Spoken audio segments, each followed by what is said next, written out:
নদীর পাড়ে সূর্যাস্ত দেখতে গিয়েছিলাম। ছেলে হঠাৎ আমার কাঁধে মাথা রেখে বলল, মা, এই সূর্যাস্তের মতোই তুমি আমার জীবনে সুন্দর।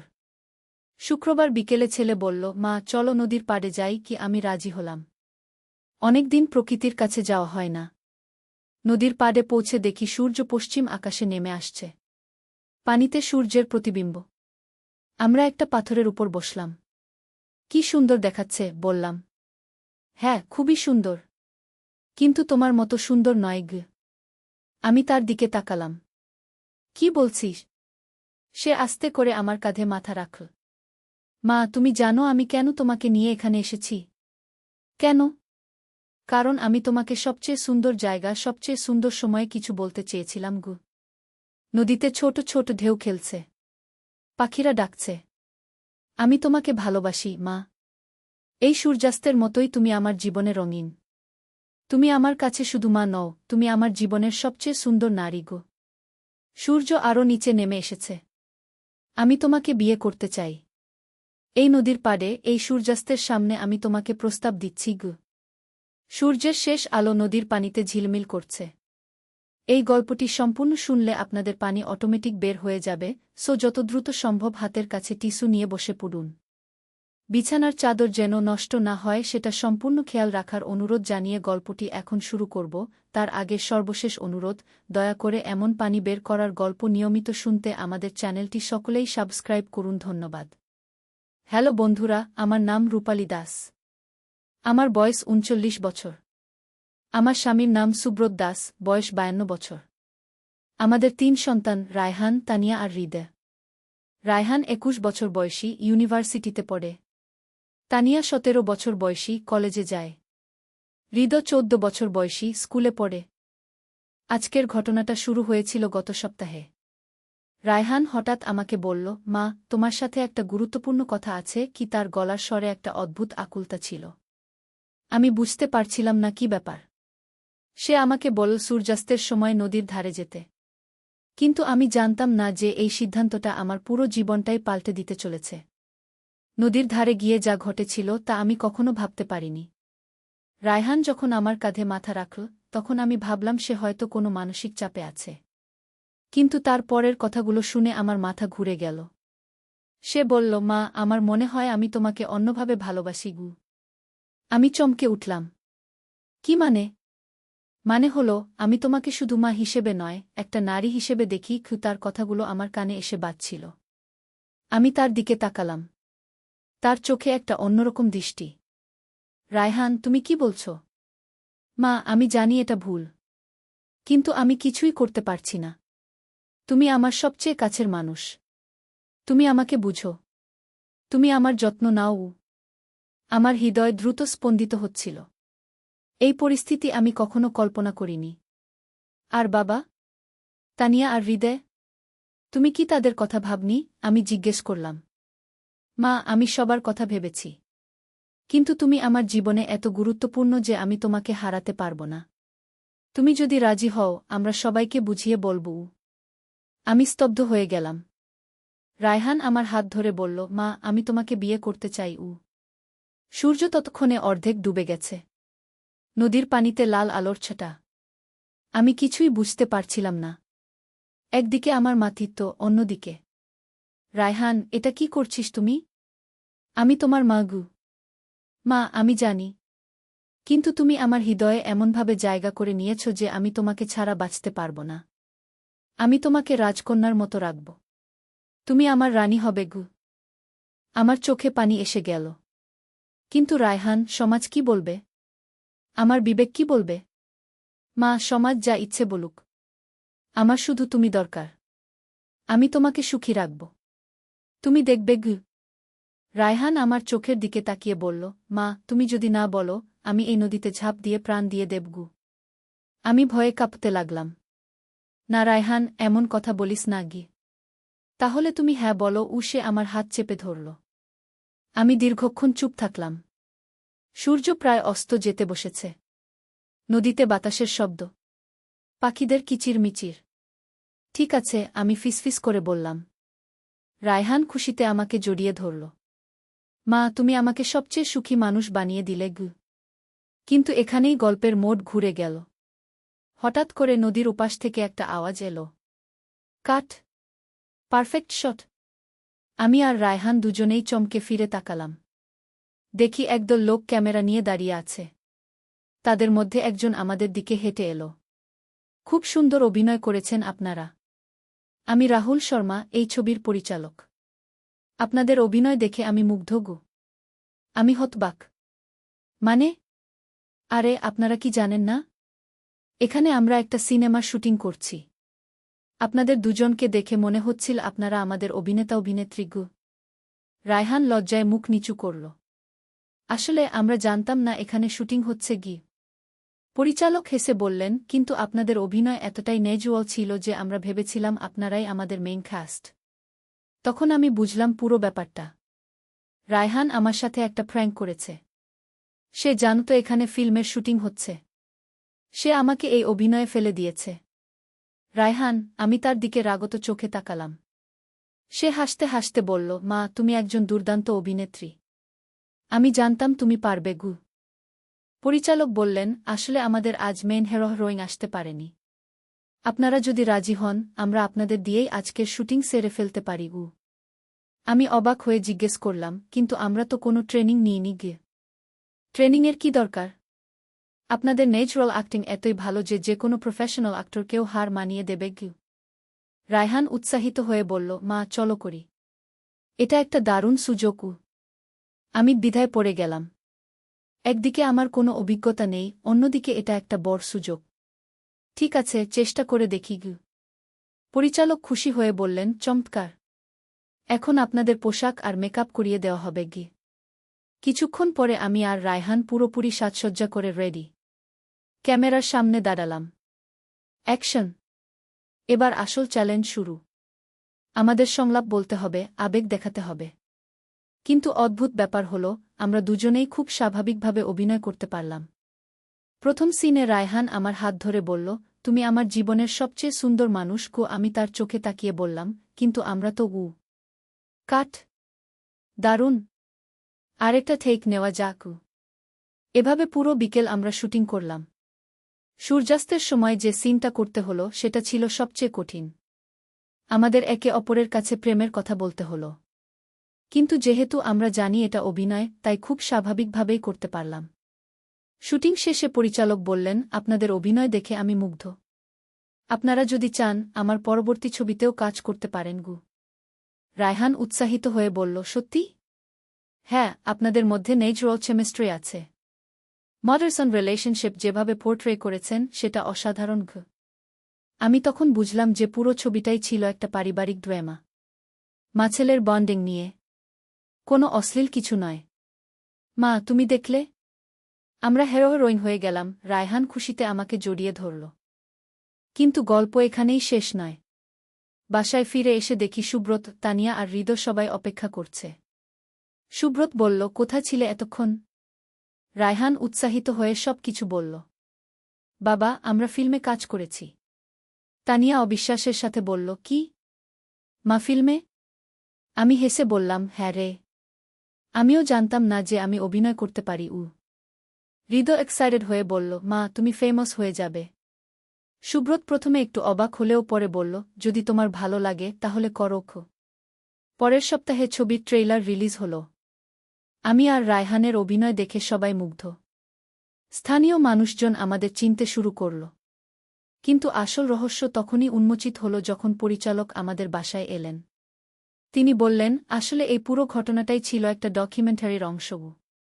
মানে? আমি অবাক হলাম। আমরা দেখতে চেয়েছিলাম যে সাধারণ মানুষ কেমন ন্যাচুরাল অ্যাক্টিং করতে পারে। আপনাদের স্পন্টেনিয়াস রিঅ্যাকশন যেভাবে ক্যামেরায় ধরা পড়েছে সেটা অসাধারণ গু। রায়হান জিজ্ঞেস করল, তাহলে আমরা আসলেই একটা ডকুমেন্টারিতে পার্ট নিয়েছি? হ্যাঁ। এবং এই ডকুমেন্টারি দেশের বিভিন্ন ফিল্ম ফেস্টিভ্যালে দেখানো হবে। আপনারা ফেমাস হয়ে যাবেন গু। আমি আনন্দে কেঁদে ফেললাম। কে জানত যে একটা সাধারণ সন্ধ্যায় নদীর ধারে গিয়ে আমার জীবন এভাবে পাল্টে যাবে। তানিয়া বলল, মা, তুমি আমাদের গর্ব। হৃদ বলল, মা, আমি আমার বন্ধুদের বলব যে আমার মা একজন অ্যাক্ট্রেস। সুব্রত গর্বিত হয়ে বলল, আমি জানতাম তোমার মধ্যে লুকিয়ে আছে অনেক ট্যালেন্ট। কিন্তু সবচেয়ে বড় সারপ্রাইজ অপেক্ষা করছিল। পরিচালক বললেন, আপনাদের পারফরম্যান্স এতটাই ভালো যে একটা বড় প্রোডাকশন হাউস আপনাদের নিয়ে পুরো ফিচার ফিল্ম বানাতে চায় গু। আমার মাথা ঘুরে গেল। সত্যি? হ্যাঁ। আগামী মাসে তারা আপনাদের সাথে মিটিং করতে চান গু। রায়হান খুশিতে লাফিয়ে উঠল। মা, আমরা রিয়েল মুভি স্টার হয়ে যাব। এভাবে একটা সিম্পল প্র্যাঙ্ক থেকে শুরু হয়ে আমার জীবনে এলো নতুন এক অধ্যায়। যে ছেলেটা আমাকে নদীর ধারে নিয়ে গিয়ে খুব প্রেমের প্রস্তাব দিয়েছিল, সেই আমার অ্যাক্টিং ক্যারিয়ারের শুরু করিয়ে দিল। আজকে যখন আমি এই গল্প বলছি, তখন আমি একজন এস্টাবলিশড অ্যাক্ট্রেস। রায়হানও একজন সফল অ্যাক্টর। আমরা মদারসন ডিও হিসেবে বেশ কয়েকটা সফল ফিল্মে কাজ করেছি। সেই নদীর ধারের সন্ধ্যাটা আমাদের জীবনে এনে দিয়েছিল নতুন স্বপ্ন। রায়হানের সেই ক্রিয়েটিভ প্র্যাঙ্ক আমাদের পৌঁছে দিয়েছিল সাকসেসের শিখরে। কিন্তু আসল রহস্য হল, যে ডকুমেন্টারিতে আমরা ভর নিয়েছিলাম, সেটা আসলে ছিল একটা সোশ্যাল এক্সপেরিমেন্ট। তারা দেখতে চেয়েছিল যে একজন মা আর ছেলে কেমনভাবে আনএক্সপেক্টেড সিচুয়েশন হ্যান্ডল করে। আমাদের ন্যাচারাল বন্ডিং, আমাদের কেমিস্ট্রি, আমাদের স্পন্টেনিয়াস রিয়াকশনস, সব কিছুই ছিল জেনুইন। আর সেটাই আমাদের এত বড় সাকসেস এনে দিয়েছিল। আজ আমি যখন এই কাহিনী শেয়ার করছি, তখন আমি গর্বিত যে আমার ছেলে এমন একটা ক্রিয়েটিভ ওয়েতে আমার হিডেন ট্যালেন্ট বের করে এনেছে। নদীর ধারে সেই সূর্যাস্তের মুহূর্তটা শুধু একটা রোম্যান্টিক সিন ছিল না, সেটা ছিল আমার নতুন জীবনের সূর্যোদয়। কিন্তু গল্পটা এখানেই শেষ নয়। আরও অনেক রহস্য বাকি ছিল। প্রথম ছবি রিলিজ হওয়ার পর আমাদের জীবনে আরও বড় পরিবর্তন এলো। হঠাৎ একদিন একটা বিদেশি প্রোডাকশন কোম্পানি থেকে ফোন এলো। তারা বলল আমাদের ছবি ইন্টারন্যাশনাল ফিল্ম ফেস্টিভ্যালে পুরস্কার জিতেছে। আমি বিশ্বাস করতে পারছিলাম না। কি? আন্তর্জাতিক পুরস্কার? রায়হান এক্সাইটেড হয়ে বলল, মা, আমরা ইন্টারন্যাশনাল স্টার হয়ে গেলাম। তানিয়া গর্বিত হয়ে বলল, মা, তুমি আমাদের নিয়ে বিদেশ যাবে? পরদিন সকালে আমাদের বাসায় মিডিয়া এসে পৌঁছাল। সবাই ইন্টারভিউ নিতে চায়। প্রশ্ন করছে, কেমন লাগছে এই সাফল্য? আমি বললাম, স্বপ্নের মতো লাগছে। কখনো ভাবিনি যে আমি এভাবে বিখ্যাত হয়ে যাব। কিন্তু এই খ্যাতির সাথে সাথে এলো নতুন চ্যালেঞ্জ। একদিন হৃদয় স্কুল থেকে কাঁদতে কাঁদতে বাসায় এলো। কি হয়েছে হৃদয়? আমি জিজ্ঞেস করলাম। মা, ক্লাসের বন্ধুরা আমাকে নাই ঠাট্টা করছে। তারা বলছে তোমার আর রায়হান ভাইয়ার ছবিতে অদ্ভুত রিলেশনশিপ দেখানো হয়েছে গি। আমার মন খারাপ হয়ে গেল। আমি বুঝলাম যে আমাদের অ্যাকশনের কারণে মানুষ ভুল বুঝেছে। সুব্রত বলল, হয়তো আমাদের পাবলিকের কাছে পুরো ব্যাপারটা ক্লিয়ারলি বোঝানো উচিত। পরদিন আমরা একটা প্রেস কনফারেন্স ডাকলাম। সেখানে আমি বললাম, আমাদের ছবিতে যা দেখানো হয়েছে সেটা ছিল পিওর অ্যাক্টিং। রিয়েল লাইফে আমি একজন ডিভোটেড মা এবং রায়হান আমার লাভিং ছেলে। রায়হান বলল, আমি আমার মাকে রেসপেক্ট করি। আমাদের প্রফেশনাল রিলেশনশিপ এবং পার্সোনাল রিলেশনশিপ একেবারেই আলাদা। কিন্তু কন্ট্রোভার্সি এর মধ্যেও আমাদের ক্যারিয়ার এগিয়ে চল। আমরা আরও কয়েকটা ফ্যামিলি ড্রামা ছবিতে কাজ করলাম। প্রতিটা ছবি হিট। একদিন তানিয়া বলল, মা, আমিও অ্যাক্টিং শিখতে চাই।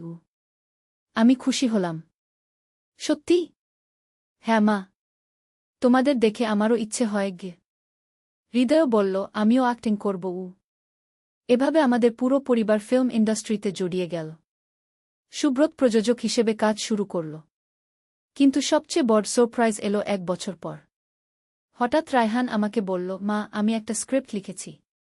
এটা আমাদের রিয়েল স্টোরি নিয়ে গে। মানে হলো, যেভাবে আমরা অ্যাক্সিডেন্টালি ফিল্ম ইন্ডাস্ট্রিতে এসেছি, সেই পুরো জার্নি নিয়ে একটা মুভি বানাতে চাই। এটা হবে একটা ফ্যামিলি কমেডি ড্রামা। আমি উৎসাহিত হলাম। দুর্দান্ত আইডিয়া। রায়হানের লেখা স্ক্রিপ্ট পড়ে ডাইরেক্টররা মুগ্ধ হয়ে গেল। তারা বলল, এটা একটা ইউনিক কনসেপ্ট। একটা রিয়েল ফ্যামিলির রিয়েল স্টোরি নিয়ে মুভি বানানো। শুটিং শুরু হল। এবার আমরা সবাই টুগেদার কাজ করছি। সুব্রত প্রডিউসার, আমি আর Raihan main lead, Tania supporting role, Hridoy child artist হিসেবে। শুটিংয়ের সময় অনেক মজার ঘটনা ঘটল। একদিন আমি আর সুব্রতের একটা রোম্যান্টিক সিন ছিল। আমি নার্ভাস হয়ে পড়লাম। আমি কিভাবে তোমার সাথে রোম্যান্টিক সিন করব? আমরা তো রিয়েল কাপল। সুব্রত হেসে বলল, এই জন্যই তো ন্যাচুরাল লাগবে। তানিয়া আর হৃদয় পাশে দাঁড়িয়ে আমাদের অ্যাক্টিং দেখে হাসছিল। মা, তুমি লজ্জা পাচ্ছ কেন? এটা তো অ্যাক্টিং, তানিয়া বলল। হৃদয় বলল, বাবা, মাকে প্রপারলি কিস করো। না হলে সিন ভালো হবে না। আমরা সবাই হেসে ফেললাম। ছবি কমপ্লিট হওয়ার পর এডিটিংয়ে বসলাম। দেখি আমাদের ফ্যামিলি কেমিস্ট্রি কি পারফেক্ট। মনে হচ্ছে না যে আমরা অ্যাক্টিং করছি। সব কিছুই ন্যাচুরাল। ছবি রিলিজের দিন আমি নার্ভাস ছিলাম। জানি না মানুষ কেমন রিঅ্যাক্ট করবে গি। কিন্তু ছবি হিট হলো। মানুষ বলল এই ফ্যামিলির কেমিস্ট্রি অসাধারণ। রিয়েল ফ্যামিলি বলেই মনে হয় গে। আমাদের ছবি শুধু দেশে নয়, বিদেশেও রিলিজ হলো। আমরা ইন্টারন্যাশনাল রেকগনিশন পেলাম। একদিন হলিউড থেকেও অফার এলো। একটা বড় প্রোডাকশন হাউস আমাদের নিয়ে ইংলিশ মুভি বানাতে চায়। রায়হান এক্সাইটেড হয়ে বলল, মা, আমরা হলিউড যাব। কিন্তু আমি একটু দ্বিধায় পড়লাম। English movie? আমি তো ভালো ইংলিশ পারি না গি। মা, অ্যাক্টিং তো ল্যাঙ্গুয়েজের ব্যাপার না, ইমোশনের ব্যাপার। তুমি যেভাবে ইমোশন এক্সপ্রেস করো সেটাই মেইন গি। তানিয়া বলল, মা, এটা অনেক বড় সুযোগ। আমরা হারাতে পারি না গি। সুব্রত বলল, যদি তুমি কমফোর্টেবল ফিল করো তাহলে করো। অবশেষে আমরা রাজি হলাম। হলিউডের প্রস্তুতি নিতে লাগলাম। ইংলিশ দক্ষতা বাড়ানোর জন্য ছুরও রাখলাম। কিন্তু সবচেয়ে মজার ব্যাপার হল, হলিউড মুভির স্টোরি ছিল আমাদের অরিজিনাল স্টোরিরই ইন্টারন্যাশনাল ভার্সন। একটা সাউথ এশিয়ান ফ্যামিলি কিভাবে অ্যাক্সিডেন্টালি ফেম পেয়েছে সেই কাহিনী। হলিউড যাওয়ার আগে আমি নার্ভাস ছিলাম। আমেরিকায় গিয়ে কেমন লাগবে? সেখানকার কালচারের সাথে অ্যাডজাস্ট করতে পারব? কিন্তু যখন পৌঁছালাম দেখি সেখানকার টিম খুবই ফ্রেন্ডলি। ডাইরেক্টর আমাদের ওয়ার্ম ওয়েলকাম দিল। We've seen your work. It's absolutely brilliant. Your natural chemistry is what we're looking for. Shooting শুরু হলো। হলিউডের সেটআপ দেখে আমরা মুগ্ধ। এত অ্যাডভান্স টেকনোলজি। কিন্তু অ্যাক্টিংয়ের ব্যাপারে কোনো প্রবলেম হলো না। আমরা যেভাবে ন্যাচুরাল অ্যাক্টিং করি সেটাই তারা চেয়েছিল। একটা সিনে আমাকে ইমোশন দেখাতে হলো। আমি কাঁদতে কাঁদতে অ্যাক্টিং করলাম। ডিরেক্টর বল, cut. Perfect. That was so genuine. রায়হানও দারুণ পারফর্ম করল। তার ডিয়ালগ ডেলিভারি এত ন্যাচুরাল যে মনে হচ্ছিল তার মাদার টাং ইংলিশ। 3 মাসের শুটিং পিরিয়ড আমরা আমেরিকাতে কাটালাম। সে সময় অনেক কিছু শিখলাম। হলিউডের ওয়ার্কিং প্রসেস, তাদের প্রফেশনালিজম, সব কিছুই নতুন এক্সপিরিয়েন্স। মুভি কমপ্লিট হওয়ার পর আমরা দেশে ফিরলাম। কিন্তু আমাদের সাকসেস স্টোরি এখানেই শেষ নয়। Hollywood movie world wide release হল। আমাদের অ্যাক্টিং এত অ্যাপ্রিশিয়েট হল যে আমরা ইন্টারন্যাশনাল অ্যাওয়ার্ডের জন্য নমিনেট হলাম। আর সবচেয়ে বড় সারপ্রাইজ, আমি বেস্ট অ্যাক্ট্রেসের জন্য নমিনেট হলাম। একটা হাউসওয়াইফ থেকে ইন্টারন্যাশনাল অ্যাক্ট্রেস, কে ভেবেছিল? অ্যাওয়ার্ড সেরেমনিতে যাওয়ার জন্য আবার আমেরিকা যেতে হল। রেড কার্পেটে ওয়াক করলাম। ইন্টারন্যাশনাল মিডিয়া ইন্টারভিউ নীল। How does it feel to go from a housewife to an international actress? আমি বললাম, It's like a dream. Sometimes I can't believe this is my life now. যদিও আমি award জিততে পারিনি, কিন্তু নমিনেশনই ছিল অনেক বড় অ্যাচিভমেন্ট। দেশে ফিরে এসে দেখি আমাদের পপুলারিটি আরও বেড়েছে। সবাই জানে যে আমরা ইন্টারন্যাশনাল লেভেলে কাজ করেছি। এখন আমাদের কাছে অনেক অফার আসে। TV serial, commercial, brand endorsement, সব ধরনের কাজ। কিন্তু আমরা সিলেক্টিভ। শুধু ফ্যামিলি ফ্রেন্ডলি কন্টেন্ট নিয়েই কাজ করি। আমাদের প্রিন্সিপাল হল, যে কোনো কন্টেন্ট করব না। পজিটিভ মেসেজ দিতে পারি এমন কাজই করব। এখন আমাদের একটা প্রোডাকশন হাউস আছে, রূপালী প্রোডাকশনস কে নামে। আমরা ইয়ং ট্যালেন্টের চান্স দিই। যারা আমাদের মতো অর্ডিনারি ব্যাকগ্রাউন্ড থেকে এসে অ্যাক্টিং করতে চায় তাদের সাপোর্ট করি। তানিয়া এখন একটা লিডিং অ্যাক্ট্রেস। তার প্রথম মুভি সুপারহিট হয়েছে। হৃদয় চাইল্ড আর্টিস্ট হিসেবে নাম করেছে।